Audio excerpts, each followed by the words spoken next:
ओम शांति। आज 17 अगस्त 2022 के साकार मधुर महावाक्य हैं।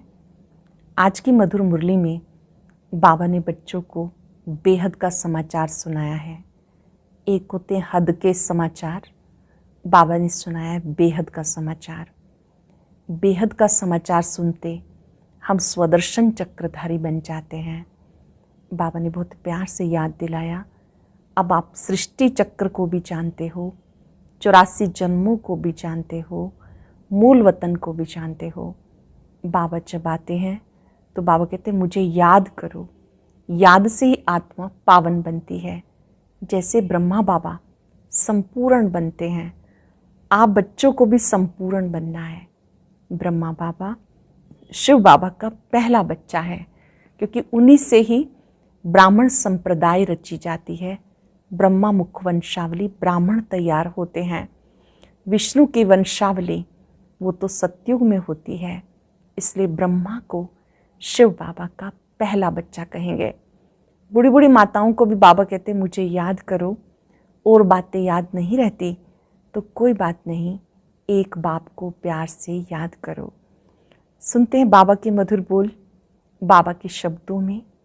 बाबा कहते मीठे बच्चे, बाबा तुम्हें बेहद का समाचार सुनाते हैं। तुम अभी स्वदर्शन चक्रधारी बने हो। तुम्हें 84 जन्मों की स्मृति में रहना है और सबको स्मृति दिलानी है। 84 जन्मों की स्मृति में रहना है, सबको स्मृति दिलानी है। क्वेश्चन है, शिव बाबा का पहला बच्चा ब्रह्मा को कहेंगे, विष्णु को नहीं। क्यों? क्योंकि शिव बाबा ब्रह्मा द्वारा ब्राह्मण संप्रदाय रचते हैं। अगर विष्णु को बच्चा कहें तो उनसे भी संप्रदाय पैदा होनी चाहिए, परंतु उनसे कोई संप्रदाय होती नहीं। विष्णु को कोई मम्मा बाबा भी नहीं कहेंगे। वह जब लक्ष्मी नारायण के रूप में महाराजा महारानी हैं तो उनको अपना बच्चा ही मम्मा बाबा कहते। ब्रह्मा से तो ब्राह्मण संप्रदाय पैदा होते हैं। गीता तुम ही हो मात पिता। ओम शांति। बाबा बैठ बच्चों को समझाते कि कोई गुरु गोसाई ऐसा नहीं कह सकते कि बाप बच्चों को समझाते हैं। बाबा बच्चों को क्या समझाएंगे? कौन सा बाप है ये सिर्फ तुम जानते हो, और कोई सत्संग में ऐसा नहीं कह सकते। भले बाबा साईं मेहर बाबा कहते हैं, परंतु वो लोग कुछ भी समझते नहीं जो बोलें। तुम जानते हो ये बेहद का बाप है, बेहद का समाचार सुनाते हैं। एक होता है हद का समाचार, दूसरा होता है बेहद का समाचार। इस दुनिया में कोई जानते ही नहीं। बाप कहते तुम्हें बेहद का समाचार सुनाते हैं तो तुम्हें सृष्टि के आदि मध्य अंत का ज्ञान बुद्धि में आ जाता है। जब बाबा समाचार सुनाते हैं तो आदि मध्य अंत का ज्ञान बुद्धि में आ जाता। तुम जानते हो बरोबर बाबा ने अपना परिचय दिया है और सृष्टि चक्र कैसे फिरता है वो भी यथार्थ रीति समझाया। उसे समझकर फिर औरों को समझाते हैं। बीज को परम पिता परमात्मा व बाप कहते हैं। हमें उनके बच्चे आत्माएं। तुम बच्चों की बुद्धि में है कि हम आत्माएं परमात्मा की संतान हैं। परम पिता परमात्मा परम धाम में रहने वाले हैं। उन्होंने हमें मूल वतन का समाचार सुनाया, कैसे सारी माला बनती है। पहले पहले बाबा समझाते मैं तुम्हारा बाप हूँ और मैं परम धाम में रहता हूँ। मुझे ही नॉलेजफुल ब्लिसफुल कहते हैं, ज्ञान सागर आनंद का सागर कहते हैं। मैं आकर तुम बच्चों को पवित्रता सुख शांति का वर्षा देता हूँ। बच्चों की बुद्धि में फिरता रहता है हम असल में कहाँ के रहने वाले हैं। हम सब आत्माओं को पार्ट बचाना है। पार्ट का राज कोई भी समझ नहीं सकते, सिर्फ कहते रहते हैं पुनर्जन्म लेंगे। आत्मा इतने जन्म लेती है, कोई 84 लाख जन्म कहते। कोई को समझाओ तो समझ जाते कि 84 जन्म ठीक हैं। 84 जन्म कैसे लेते हैं? बुद्धि में होना चाहिए। बरोबर हम सतो प्रधान थे, फिर सतो रजो तमो में आए, अब फिर संगम पर हम सतो प्रधान बन रहे हैं। ये ज़रूर तुम बच्चों की बुद्धि में होगा, तभी तुम्हें स्वदर्शन चक्रधारी कहा जाता। ये बातें बड़ी सहज है जो बुढ़िया भी समझा सकती हैं कि बरोबर हमने 84 जन्म लिए, फिर कोई धर्म वाले मनुष्य नहीं लेते। ये भी समझाना होता। अभी हम ब्राह्मण हैं, फिर देवता क्षत्रिय वैश्य शूद्र बनते हैं। ऊंचते ऊंचे शिव बाबा, ये सब तुम्हारी बुद्धि में है। ऐसे हम पुनर्जन्म लेते हैं, पुनर्जन्म तो जरूर मानना पड़े। अब तुम्हें अपने 84 जन्मों की स्मृति आई। बूढ़ियों के लिए समझानी बहुत सहज है। तुम कोई को भी किताब आदि पढ़ने की दरकार नहीं रहती। बाबा ने समझाया कि तुम 84 जन्म कैसे लेते हो। तुम ही देवी देवता थे, फिर 8 जन्म सतयुग में, 12 जन्म त्रेता में, 63 जन्म द्वापर कलयुग में लिए। ये एक जन्म सबसे ऊंचा है। ब्राह्मण जन्म, संगम युग का जन्म सबसे ऊंचा है। तो सहज समझते हो ना। कुरुक्षेत्र की बूढ़ी माताएं भी समझती हो ना।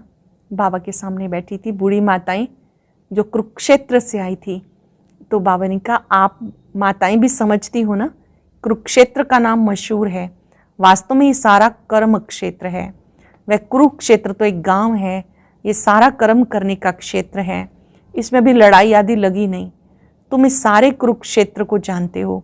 बैठना तो एक जगह होता है। बाबा ने बताया इस सारे कर्म क्षेत्र पर रावण का राज्य है। रावण को जलाते भी यहाँ है। रावण का जन्म भी यहाँ होता है। यहाँ ही शिव बाबा का जन्म होता है।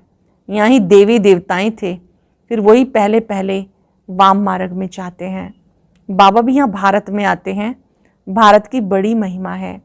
बाप भी भारत में आकर के समझाते हैं बच्चे तुम 5000 वर्ष पहले आदि सनातन देवी देवता धर्म के थे, राज्य करते थे। उसमें पहला नंबर लक्ष्मी नारायण थे। उनको 5000 वर्ष हुए। उनको विश्व महाराजन, विश्व महारानी कहा जाता था। वहाँ कोई दूसरा धर्म तो है नहीं, तो जो भी राजाएं होंगे वो विश्व के महाराजन ही कहलाएंगे। फिर ये फलाने गांव का, ये फलाने गांव का कहा जाता है। जानते हो हम विश्व का राज्य लेते हैं। बाबा ने समझाया तुम यमुना के किनारे पर राज्य करते हो। तो बुद्धि में याद रखना है 4 युग 4 वर्ण है। 5वां ये लीप युग है जिसको कोई जानते नहीं। मुख्य ब्राह्मण धर्म, ब्रह्मा मुख वंशावली ब्राह्मण। ब्रह्मा कब आया? जरूर बाप सृष्टि रचेंगे तो पहले ब्राह्मण चाहिए। यह डायरेक्ट ब्रह्मा की मुख वंशावली। ब्रह्मा शिव बाबा का पहला बच्चा। क्या विष्णु को भी बच्चा कहेंगे? नहीं। अगर बच्चा हो तो उनसे भी संप्रदाय पैदा हो, परंतु उनसे तो संप्रदाय पैदा होती ही नहीं ना। उनको मम्मा बाबा कहेंगे। वह तो महाराजा महारानी को अपना ही एक बच्चा होता है। ये कर्म भूमि है। परम पिता परमात्मा को आकर कर्म करना होता है, नहीं तो क्या आकर करते हैं जो इतनी महिमा होती। तुम देखते हो शिव जयंती भी गाई हुई है। भले शिव पुराण लिखा है परंतु उसमें कोई बात समझ में नहीं आती। मुख्य है ही गीता। तुम अच्छी रीति समझ गए हो कैसे शिव बाबा आते हैं। ब्रह्मा भी जरूर चाहिए। अब ब्रह्मा कहाँ से आया? सूक्ष्म वतन में संपूर्ण ब्रह्मा है। इस बात में लोग अटकते हैं। ब्रह्मा का कर्तव्य क्या है? सूक्ष्म वतन में रह के क्या करते होंगे? बाप समझाते जब ये व्यक्त रूप में है तो इन द्वारा मैं ज्ञान देता हूँ। जब ये व्यक्त रूप में है तो मैं ज्ञान देता हूँ, फिर यही ज्ञान लेते लेते फरिश्ता बन जाते हैं। वो है संपूर्ण रूप। वैसे मम्मा का भी है, तुम्हारा भी है। ब्रह्मा बाबा का संपूर्ण रूप, मम्मा का भी संपूर्ण रूप, आप बच्चों का भी संपूर्ण रूप है। बूढ़ी बूढ़ी माताएं सिर्फ इतना धारण करें कि कैसे हम 84 जन्म लेते हैं, ये भी समझाया जाता। बाबा कर्म क्षेत्र पर पार्ट बजाने भेज देते हैं। मुख से कुछ बोलते नहीं। ये भी ड्रामा बना हुआ है। ड्रामा अनुसार हर एक को अपने अपने समय पे आना है। तो बाबा बैठ समझाते सृष्टि के आदि में पहले पहले कौन थे, फिर अंत में कौन थे। अंत में सारी संप्रदाय जर्जरीभूत अवस्था को पाई हुई है। बाकी ऐसे नहीं कि प्रलय हो जाती है फिर श्री कृष्ण अंगूठा चूसता हुआ आता है। बाप ब्रह्मा द्वारा स्थापना करते हैं नई संप्रदाय की। परम पिता परमात्मा इस दैवी सृष्टि की रचना कैसे करते हैं ये तुम जानते हो। वह तो श्री कृष्ण को समझ बैठे। तुम जानते हो बाबा ही पतित पावन है। अंत में ही आएंगे पावन बनाने। जो कल्प पहले पावन बने थे वही आएंगे। 5000 वर्ष पहले जो पावन बने थे वही अब भी आएंगे। आकर ब्रह्मा के मुखवंशावली बनेंगे। पुरुषार्थ कर शिव बाबा से वर्षा लेंगे। रच्यता नॉलेजफुल वह है ना, वर्षा बाप से मिल सकता है, दादा को भी उनसे मिलता है। उनकी ही महिमा गाई जाती है। त्वमेव मातश्च पिता, बरोबर सच्चा सुख देने वाला वो है। ये तुम जानते हो, दुनिया नहीं जानती। जब रावण राज शुरू होता है तब दुख शुरू होता है। रावण बेसमझ बना देता है। बालक में जब तक विकारों की प्रवेशता नहीं तो उनको महात्मा समान कहते हैं। जब बालिक हो जाता है तब लौकिक संबंधी उसे दुख का रास्ता बताते हैं। पहला रास्ता बताते तुम्हें शादी करनी है। लक्ष्मी नारायण और राम सीता ने क्या शादी नहीं की थी, परंतु उनको पता ही नहीं कि उनका तो पवित्र प्रवृत्ति मार्ग था। ये अपवित्र प्रवृत्ति मार्ग है। वह तो पवित्र स्वर्ग के मालिक थे, हम तो पतित नरक के मालिक हैं। ये ख्याल बुद्धि में आता ही नहीं। तुम भारत की महिमा सुनाते हो, क्या ये भूल गए हो? भारत स्वर्ग था, आदि सनातन देवी देवता धर्म था, पवित्र थे। तभी तो अपवित्र उनके आगे जाके माथा टेकते हैं। पतित पावन बाप पावन दुनिया की स्थापना करते हैं। बरोबर भारत पावन था, अब तो मुख से कहते हम पतित हैं। कोई लड़ाई आदि होगी तो यज्ञ रचेंगे शांति के लिए। मंत्र भी ऐसे जपते हैं, परंतु शांति का अर्थ समझते नहीं, है भी बड़ा सहज। गॉड फादर कहते हैं तो बच्चे ठहरे ना। वह हम सब का बाप है तो हम सब ब्रदर्स ठहरे। बरोबर हम प्रजापिता ब्रह्मा मुख से ब्रह्मा मुख वंशावली भाई बहने ठहरे। सत्युग में तो मुख वंशावली होती नहीं, सिर्फ संगम पर मुख वंशावली होने से भाई बहन कहलाते हो। बाबा कहते हैं मैं कल्प कल्प कल्प के संगम पर आता हूँ, साधारण वृद्ध तन में आता हूँ, जिसका नाम ब्रह्मा रखता हूँ, जो फिर ज्ञान को धारण करके अव्यक्त संपूर्ण ब्रह्मा बनते हैं। है वही, दूसरी बात नहीं। ब्राह्मण फिर वही देवता बनते हैं, चक्र लगाकर अंत में आके शूद्र बनते हैं। फिर ब्रह्मा द्वारा ब्राह्मण रचते। बुढ़ियों के ऊपर भी ब्राह्मणियों को मेहनत करनी है। हमने 84 जन्म पूरे किए, ये तो समझ सकते हैं ना। बाबा कहते मुझे याद करो, इस योग अग्नि से विक्रम विनाश होंगे। सब आत्माओं को कहते माँ में कम याद करो। शिव बाबा कहते लक्की सितारो, हे सालिग्रामो, तुम आत्माओं की बुद्धि में ज्ञान डालते हैं। लक्की सितारे, मीठे सालिग्राम, ऐसा कह के बाबा बुद्धि में ज्ञान डालते हैं। आत्मा सुनती है, परमात्मा बाप सुनाते ब्रह्मा मुख से। ब्रह्मा द्वारा स्थापना तो जरूर मनुष्य ही होगा और बूढ़ा भी होगा। ब्रह्मा को भी हमेशा बूढ़ा दिखाते, श्री कृष्ण को छोटा समझते। ब्रह्मा को कभी छोटा बच्चा नहीं कहेंगे, उनको छोटा रूप बनाते नहीं। जैसे लक्ष्मी नारायण का छोटा रूप नहीं दिखाते, जैसे ब्रह्मा का भी नहीं दिखाते। बाबा खुद कहते मैं वृद्ध तन में आता हूँ, तो तुम बच्चों को भी यही मंत्र सबको सुनाते रहना है। शिव बाबा कहते हैं माँ में कम याद करो। शिव को ब्रह्मा को बाबा कहते हैं, शंकर को कभी बाबा नहीं कहते। वो तो शिव शंकर को मिला देते, तो ये भी बुद्धि में बिठाना है। आत्माओं का बाप अब परम पिता परमात्मा आए हैं। ऐसी ऐसी सहज बातें बुढ़ियों को समझानी चाहिए। बाबा प्रश्न पूछते हैं आगे तुम्हें क्या बनाया था, तो इतना तो कहें कि स्वदर्शन चक्रधारी बने थे। बाप को और चक्र को याद करने से तुम रूहानी विलायत में चले जाएंगे। वह फॉरेन तो दूर देश है ना, हम आत्माएं सब दूर देश की रहने वाली हैं। हमारा घर देखो कहाँ है, सूर्य चांद से पार, जहाँ कोई गम नहीं। अब तुम आत्माओं को घर की याद आई, हम वहाँ अशरीरी रहते हैं, शरीर नहीं था। ये खुशी होनी चाहिए।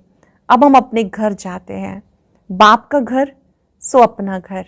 बाबा ने कहा मुझे याद करो, मुक्ति धाम को याद करो।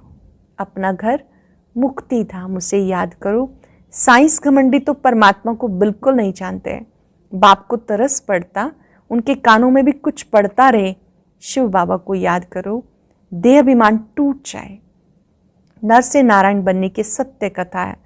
सच्चे बाप को याद करो तो सचखंड के मालिक बन जाएंगे। सच्चा बाबा ही स्वर्ग स्थापन करते, कहते और संग बुद्धि योग तोड़ो। सरकारी नौकरी 8 घंटा करते हो, उनसे भी बहुत ऊंची कमाई है। कहाँ भी जाओ बुद्धि में याद करते रहो, तुम कर्म योगी हो। कितना सहज समझाते। बुढ़ियों को देख के मैं बहुत खुश होता हूँ। बूढ़ी बूढ़ी माताओं को देखकर बाबा बहुत खुश होते, क्योंकि फिर भी वो हमारी हम जिन्स हैं। मैं मालिक बनूं, हम जिन्स ना बने, ये भी ठीक नहीं।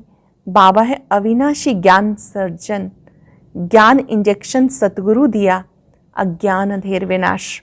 तुम्हारा ज्ञान दूर हो गया, बुद्धि में ज्ञान आ गया, सब कुछ जान गए हो, सृष्टि के आदि मध्य अंत को सब कुछ जान गए हो। अच्छा, मीठे मीठे सिक्के लदे बच्चों प्रति माता पिता बाप दादा का याद प्यार गुड मॉर्निंग। रूहानी बाप की रूहानी बच्चों को नमस्ते, रूहानी बच्चों की रूहानी बाप दादा को नमस्ते, गुड मॉर्निंग। शुक्रिया बाबा, शुक्रिया। धारणा के लिए सार। पहली पॉइंट है, ऊंची कमाई करने के लिए बुद्धि का योग सबसे तोड़ एक बाप से जोड़ना है।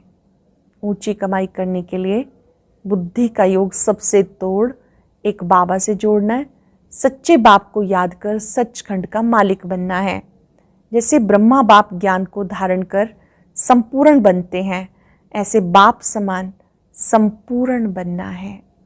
वरदान है, अटूट निश्चय के आधार पर विजय का अनुभव करने वाले सदा हर्षित और निश्चिंत भाव।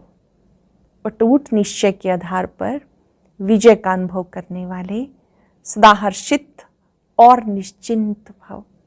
निश्चय की निशानी है मनसा वाचा कर्मणा, संबंध संपर्क हर बात में सहज विजयी। जहाँ निश्चय अटूट है वहाँ विजय की भावी टल नहीं सकती। जहाँ निश्चय अटूट है वहाँ विजय की भावी टल नहीं सकती। ऐसे निश्चय बुद्धि ही सदा हर्षित और निश्चिंत रहेंगे। किसी भी बात में क्या, क्यों, कैसे करना, ये भी चिंता की निशानी है। निश्चय बुद्धि निश्चिंत आत्मा का स्लोगन है। जो हुआ अच्छा हुआ, अच्छा है, अच्छा ही होना है। जो हुआ अच्छा हुआ, अच्छा है, अच्छा ही होना है। वह बुराई में भी अच्छाई का अनुभव करेगा। चिंता शब्द की भी अविद्या होगी। स्लोगन है, सदा प्रसन्न चित्त रहना है तो बुद्धि रूपी कंप्यूटर में फुल स्टॉप की मात्रा लगाओ। सदा प्रसन्न चित्त रहना है तो बुद्धि रूपी कंप्यूटर में फुल स्टॉप की मात्रा लगाओ। जो भी व्यर्थ की बातें हैं आज उनको फुल स्टॉप लगा देंगे।